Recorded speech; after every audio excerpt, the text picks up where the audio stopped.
So this is a story that I have scarcely seen covered at all. That is that there are millions of Afghan citizens who are hungry or facing famine. And I want to note, you guys, my angle on this is a media angle. I'm no expert on Afghanistan, but I want to point out the difference in coverage between when the Biden administration was attempting to pull out of Afghanistan, how that was covered compared to how this is now being covered, a humongous humanitarian crisis, right? So the same corporate media outlets who take tons of money in advertising from Boeing and Raytheon and General Dynamics and Lockheed Martin, who make their money bombing brown people all over the world, or at least providing the weapons to do so. These cable news outlets and other corporate media outlets spent weeks insisting and crying to you that pulling out of Afghanistan would be bad for Afghani civilians and harmful to Afghani women. Now, I want to give the obvious caveat that I always give. No fucking fan of ISIS here, guys.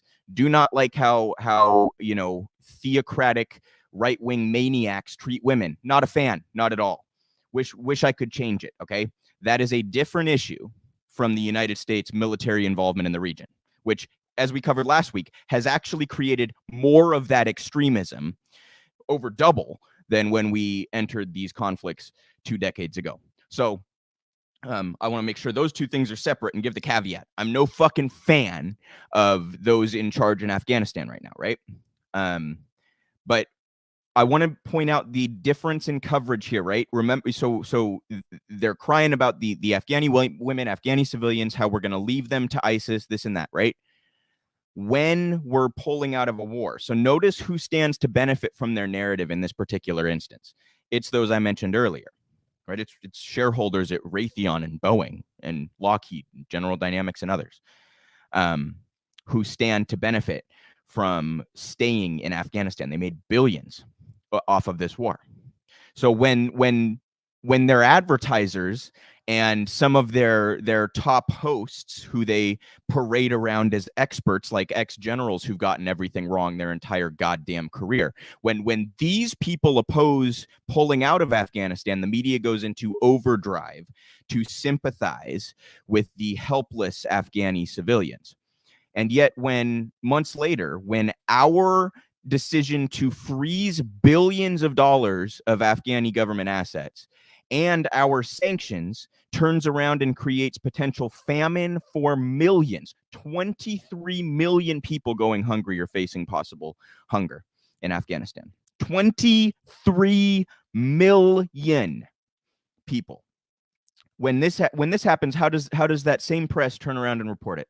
Guess what we've gotten from cable news. I saw this analysis. This was a few days old, so they may have covered it a little bit since then. But a few days ago, there was an analysis that found that cable news channels had spent an entire 6 minutes since September talking about Afghanistan.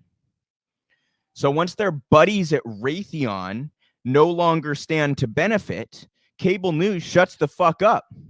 Do they really care about those starving Afghani civilians and the women in Afghanistan who are facing horrendous treatment and oppression, etc.? Do they care? No, they don't care. They just want to use them as a tool to support the military-industrial complex, support their advertisers, their donors, right? Their elite class in DC, who seem to see any problem and think, oh, well, we should do a war about it. That's who they care about protecting and propping up. It's manufacturing consent. Very simple concept, right?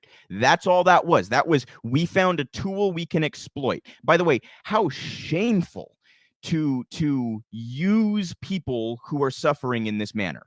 How disgusting that they would do so in a way where they tried to portray themselves as taking the moral high ground.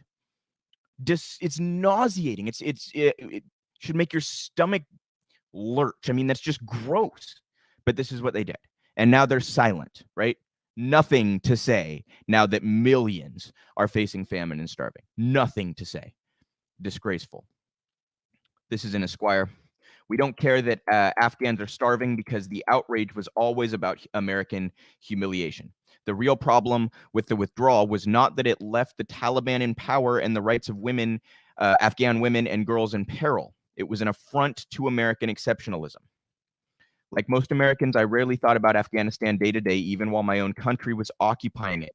In fairness, when that's the state of affairs from the time you're 10 years old, it kind of cuts into the novelty of it all. But the more basic fact in play was that only 1 or 3% of the United States population was truly at war. The rest of us ensconced, in late imperial decadence, an ocean, and half the Eurasian continent away. You would often hear even less about Afghanistan in the news than you would Iraq, particularly after the rise of ISIS.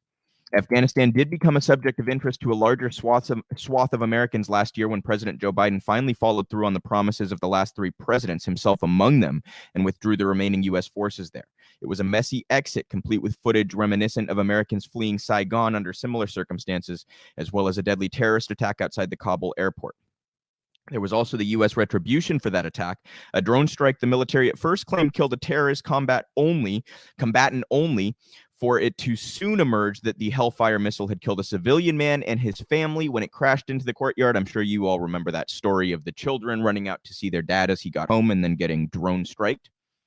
Op-eds began to surface lamenting, quite rightly, the plight of Afghanistan's women and girls, who were sure to be stripped of true membership in civil society by the incoming Taliban regime. But now, a few months later, most of us are back to not caring about Afghanistan. The proof, or part of it, lies with a Washington Post story that passed peacefully into the news ether earlier this week. The country's new rulers, cut off from most international aid, as well as Afghan government assets held in U.S. accounts, have scant resources to protect millions of vulnerable people against another harsh winter. Aid groups estimate that nearly 23 million Afghans out of a total population of 39 million already do not have enough to eat. Many also lack solid shelter and money to heat their homes at night, forcing them to choose between food and fuel, creating additional potential for a full-fledged humanitarian disaster, aid officials said. Many Afghans were living a meager experience before the Taliban's takeover, but others are part of a large, newly impoverished urban working class that has mushroomed after the sudden collapse of the vast foreign-funded war and aid economy. Close to 60% of the citizens in a country where the United States was recently in charge are on the brink. Many of them, we can safely assume, are the same women and girls that American pundits rightly feared would be stripped of an education and made subservient to the male population. But when those women are stripped of the most basic building blocks of life, few Americans seem to care. 40 House Democrats have called on Biden's Treasury Department to hand over the cash we're keeping from the Taliban in the interest of saving Afghan lives. The administration froze $9.4 billion in assets and has refused to recognize the Taliban government until the regime forms an inclusive government, guarantees women and minority rights, and severs all ties with terrorist groups. Are we going to wait out the winter in another contest of cruelty with ruthless opponents? But for the most part, there's been little to no acknowledgement that this is even going on. And that's really my point here, you guys. Look how the media has covered this or not covered this. It's giving us all too much credit to claim that is down to queasiness about forking over money to the Taliban. What this reveals about the widespread American outrage over our withdrawal is that it had very little to do with the Afghan people at all. To the extent that the outrage was genuine, it was not just filtered through an American prism. It was entirely contained within the American psyche, within our idea of America itself. It was spittle-flecked rage at the vision blasted out through international media of American humiliation. The withdrawal was a rubber stamp on what's long been obvious. The United States lost the war in Afghanistan just like it lost Vietnam. At the very least, we were never going to win. All the vast power of American empire was brought to bear only for us to flee, tails between our legs, rushing our personnel out on military jets. If the concern for Afghan women and girls does not extend to the prospect they will starve to death, it's enough to make you think it was never really about Afghan women and girls at all. Fantastic piece there. And, you know, I understand how it can feel very distasteful to effectively, you know, provide money to the Taliban. I get it. I again, like I said earlier, I think I said ISIS. I meant the Taliban. They're kind of fighting ISIS in Afghanistan, but the Taliban's in control. I'm not a fan of these groups, you guys. I'm not a fan of jihadists. I'm not like, no one should support them. That is different from Should we freeze their assets in a manner that forces millions into starvation? This is like our sanctions regime is another example of this kind of conduct where I don't support the majority of the governments who we've sanctioned. Some of them are actually great, but you know, like Iran is an example. I do not support the right-wing authoritarian theocratic government in Iran. I don't support it. I also don't support our sanctions there. Okay? So this policy in Afghanistan is serving to harm the very constituents, the very women and children, the very civilians that we were hand-wringing about during the pullout of troops. So you see how conveniently and how quickly the narrative or the decision whether or not to cover something flips on a dime based upon who stands to benefit and who does not. So when Raytheon doesn't stand to benefit, we could give a fuck about the 23 million Afghan civilians. But when Raytheon stands to lose a nice big, you know, stream of income as we pull out of a war, well, now we suddenly care about the civilians. The corporate media has revealed themselves. They have taken their mask off and told on themselves with this one. It's such a rapid turnaround. It's so brazen. It's so obvious.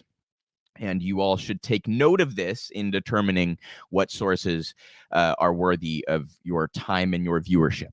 And certainly the networks who parade these war criminals like John Bolton up there as though they're experts would be in the category of please do not listen to these fucking maniacs who are taking their money from Boeing. And I've mentioned this a number of times before, but I always feel the need when it comes up, you guys. Why does Boeing run an ad on CNN? Just as one example. Why does Boeing run an ad on CNN? Can you, the viewer at home, afford a 737? Do you have hundreds of millions of dollars? That's, of course, not the reason. They're not selling a product.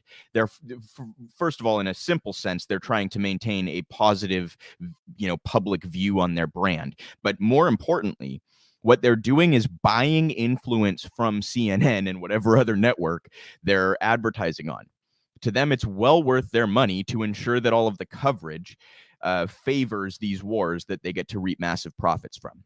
So just take note of how various outlets cover these things and when they decide to care about civilians around the world and when they do not.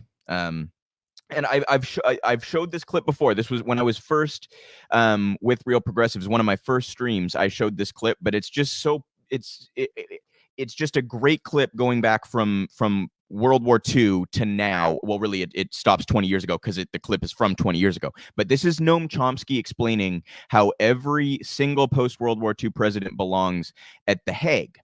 This is him defending that statement, and he's exactly right. So this is just to, you know, it's not necessarily directly related to the story we were just covering about Afghanistan, but I just want to show you guys the depravity of U.S. foreign policy going back over half a century. And of course, you can add Bush Jr., Obama, Trump, and Biden to this list.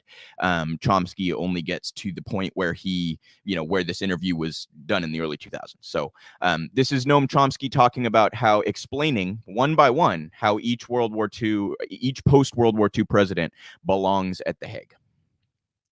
That if the Nuremberg principles were applied, every post-World War II president would be indictable. That's probably true. Can we run down them real fast? What did Eisenhower do that you would indict him for? Eisenhower overthrew the conservative nationalist government of Iran with a military coup. He overthrew the first and last democratic government in Guatemala by military coup and invasion, leading to years of, in Iran it led to 25 years of brutal dictatorship, finally overthrown in '79. In Guatemala it led to massive atrocities, which are still continuing. That's after almost 50 years. In Indonesia, this wasn't known until recently, but he conducted the major clandestine terror operation of the post-war period up until Cuba and Nicaragua in an effort to break up Indonesia, strip off the outer islands where most of the resources are, and undermine the what was then considered as a threat of Indonesian democracy. Indonesia was too free and open. It was allowing a political party of the poor to participate. They were gaining a lot of ground, so that Eisenhower supported and helped instigate a military rebellion in the outer islands. This is just for starters. These are all indictable offenses. What about Kennedy? Kennedy was one of the worst. Kennedy, first of all, invaded South Vietnam. During the Eisenhower administration, they had blocked a political settlement in 1954 and instituted a kind of a Latin American-style terror state, which had killed maybe 60 or 70,000 people by the end of the Eisenhower period, and had instigated a response, a reaction. Kennedy recognized that it couldn't be controlled internally, so he simply invaded. In 1962, about a third of the bombing missions that were carried out by the U.S. Air Force in U.S. planes with South Vietnamese insignia, but U.S. pilot. He authorized napalm. He began the use of chemical weapons to destroy food crops. They began programs which drove millions of people into what amounted to concentration camps. Now, that's aggression. In the case of Cuba, it was just a massive campaign of international terrorism, which almost led to the destruction of the world, led to the missile crisis. And we can continue. Again, these are all indictable offenses. About Johnson?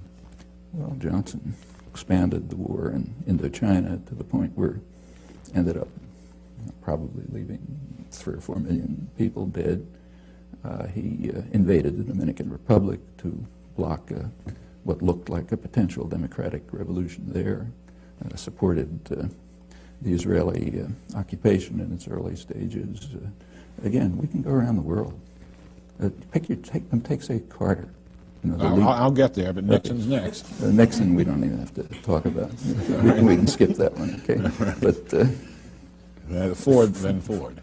Well, Ford was only there for a short time, but long enough to endorse the Indonesian invasion of East Timor, which became about as close to genocide as anything in the modern period.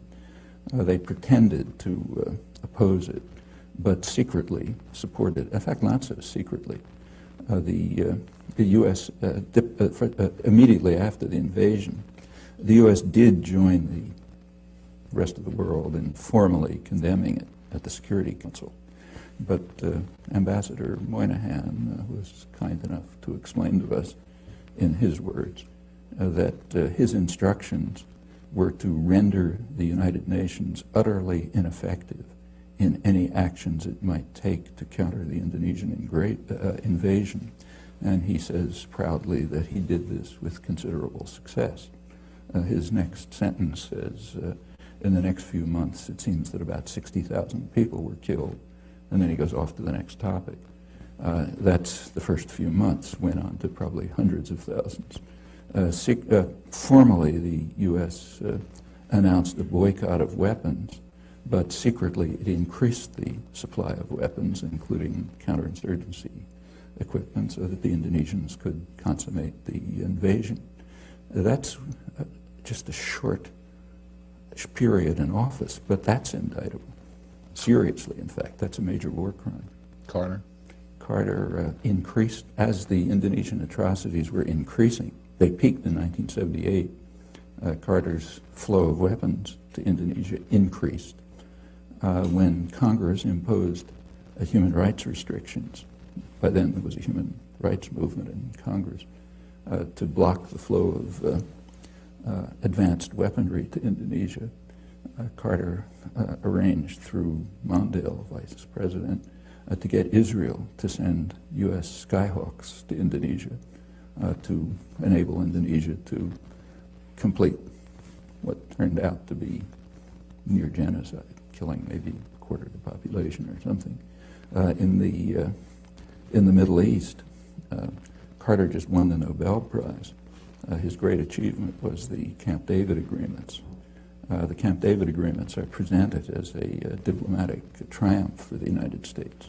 In fact, they were a diplomatic catastrophe. At Camp David, the United States and Israel accepted, finally, Egypt's 1971 offer, which they had then, U.S. had rejected at the time, except that now it was worse from the U.S.-Israeli point of view because it included the Palestinians. In order to get Israel to accept Egypt's 1971 offer, after a major war and atrocities and so on, Carter raised military and other aid to Israel to more than 50% of total aid worldwide.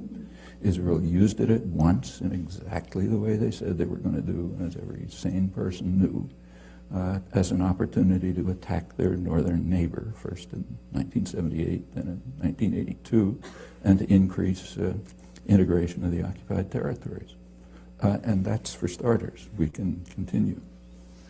Reagan? I don't think we have to talk about that one either. I mean, Reagan is the first president to have been condemned by the International Court of Justice for what they called the unlawful use of force, meaning international terrorism, in the war against Nicaragua. Again, that's just for starters. They also, the Security Council, endorsed it in 2 resolutions, both of which were vetoed by the United States. Bush won. Well, we can begin with the invasion of Panama. The invasion of Panama, which, according to the Panamanians, killed about 3,000 people, since it's never investigated. We don't know if that's true or not. This was done in order to kidnap a disobedient thug who had been supported by the United States right through his worst atrocities. Noriega. He was brought to Florida and tried for crimes that he committed mostly on the CIA payroll. Okay, that's aggression. We could go into the details of the war in Iraq, but there were plainly opportunities for, they might not have worked, we don't know, but there were opportunities for diplomatic settlement, which the Bush administration refused to consider, and incidentally the press would not report, with a single exception, and Long Island Newsday, which did report the whole story throughout accurately, and is the only newspaper in the country to have done so. The Bush administration then did attack, and the attack was carried out in a manner which is criminal under the laws of war. They attacked infrastructure. I mean, if you attack New York City and you destroy the electrical system, the power system, the sewage systems, and so on, that amounts to biological warfare, and that's the nature of the attack. Then came a sanctions regime, which it's mostly Clinton, but began with Bush, which is, by conservative estimates, killed hundreds of thousands of people while strengthening Saddam Hussein. That takes us off to Clinton, which that's the beginning, but that's by no means the end. We can run through it. Well, we can run through that one case suffices. All right. But there are plenty of others. Bush too? Let's go on with Clinton. Okay. And one of Clinton's minor escapades, very minor, was sending a couple of cruise missiles to the Sudan to destroy what they knew to be a pharmaceutical plant. There was no intelligence failure. According to the only estimates we have from the German ambassador and the regional director of Near East Foundation, who does field work in Sudan, both of them estimate several tens of thousands of deaths from one cruise missile attack. It's pretty serious. If somebody did that to us, we'd regard it as bad news. And again, we can continue. In the Middle East, for example, Clinton began by declaring past UN resolutions, in the words of his administration, obsolete and anachronistic. Okay, so we're finished with that. No more international law. Then comes a period called a peace process, except that during the peace process, Israeli settlement, which means settlement paid for by the U.S. taxpayer and supported by U.S. military aid and diplomacy, continually increased The most extreme year was Clinton's last year, the highest level of settlement, the highest since 1992. Meanwhile, the territories were cantonized, broken up into small regions with infrastructure projects and new settlement. I don't know what you call that, but it's under military occupation. And if anyone else was doing it, we'd call it a war crime. And again, we can continue. Bush 2, I don't think we have to discuss. So one by one, and each time he's like, and I could go on, right? The point that I think sort of stands out as it pertains to the current foreign policy and our current engagements around the world is when he said that Clinton's administration essentially deemed international law obsolete and anachronistic, and that was their official term, like the language that they use. Obsolete and anachronistic. Well, that's how we find ourselves today, with a brutal, murderous regime of sanctions that cost countries around the world their ability to bring in necessities, medical supplies, food, et cetera, et cetera. That's how we end up, participating in the genocide in Yemen. This is how we end up ignoring the rest of the world as it pertains to Israel's crimes in the West Bank and Gaza. This is how we end up vetoing resolutions that criticize our allies for crimes against humanity, et cetera, et cetera, et cetera. So that's, the point that stands out to me is that during the Clinton administration, there was this very clear pivot to a position where we basically just said, we don't give a fuck what the rest of the world thinks. And that, has certainly played itself out over the last 20 to 30 years since. So,